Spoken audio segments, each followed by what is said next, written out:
Hello. Today we want to examine the historical sequence of the prophets in the Quran. And this brings up a really big question, right? Were the prophets like separate, disconnected dots just appearing randomly throughout history? Or were they all part of a single overarching movement, like pieces of one single map?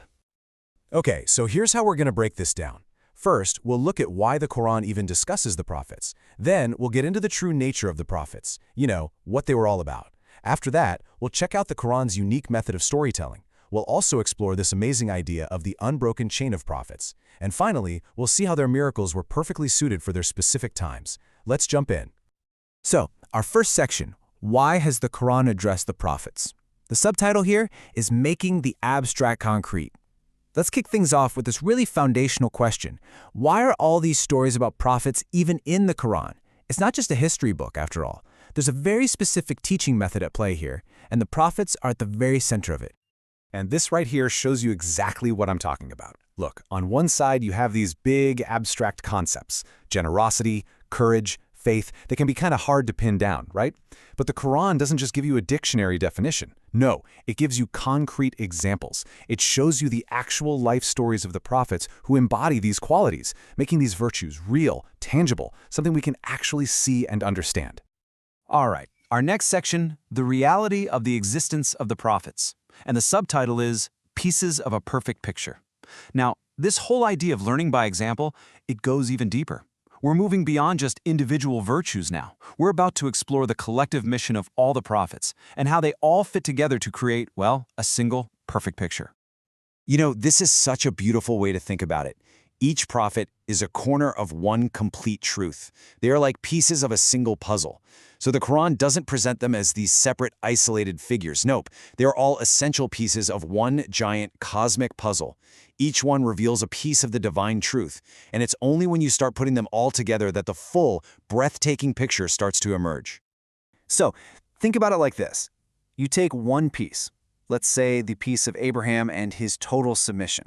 Then you add another piece, the piece of Moses and his strength. Then you bring in the piece of Jesus with his incredible compassion. When you bring all these incredible qualities together, they don't conflict. They actually fit together perfectly, forming one complete whole picture. And this is what it all builds towards. This is the finished puzzle, the perfect human. Prophet Muhammad, peace be upon him, he is seen as the one who embodies all the virtues of the prophets before him, the one who completes their message. He brings the entire puzzle to its final, perfect form. And the Quran itself points to this very special role. It says, "So how will it be when we bring a witness from every nation, and we bring you, O Muhammad, as a witness over these?" Wow. Think about what that's saying. It positions Prophet Muhammad not just as a witness for his own people, but as the final witness over all the previous prophets. He's the one who confirms and validates their entire collective mission, bringing the whole story full circle. Okay, Section 3, the Quran's method of storytelling, and our subtitle, Guidance, not just history. So let's switch gears a little and talk about how the Quran actually tells these stories, because, like we said, its goal is very, very specific. And this is so crucial to understand. The ultimate goal is human guidance. That's it. So the Quran will only mention the parts of a story that are relevant to a specific lesson. All the extra stuff, the unnecessary or distracting details, they're just left out. The focus is always, always on the moral and the spiritual takeaway for you, the reader. All right, on to Section 4, the connected chain of divine prophets. Subtitle, One Continuous Message. This unique way of storytelling leads us directly to one of the most powerful ideas in the Quran's view of history, this concept of an unbroken, connected chain of prophets. I want you to picture it like this, a single, epic relay race for humanity's guidance. It all starts with Adam. He runs his leg of the race and then passes the baton. Each prophet that comes along, Abraham, Moses, Jesus, all the way to Muhammad, takes that same baton.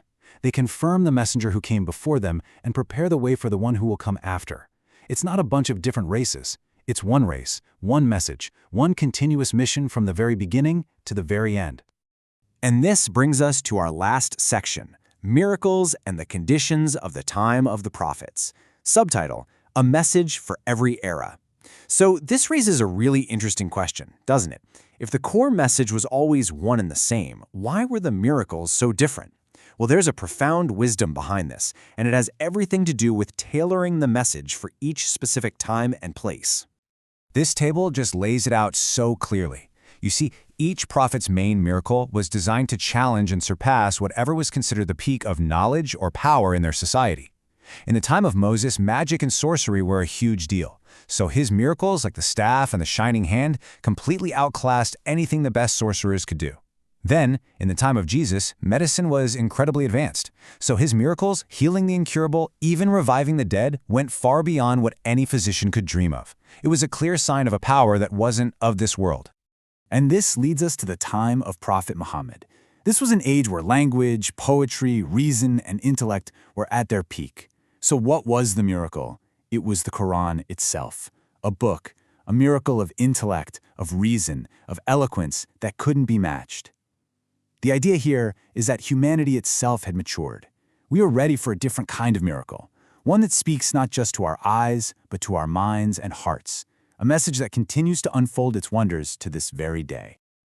Well, now that we are going on an inner journey with the prophets, let's ask for permission from the Prophet of Islam as the most perfect human.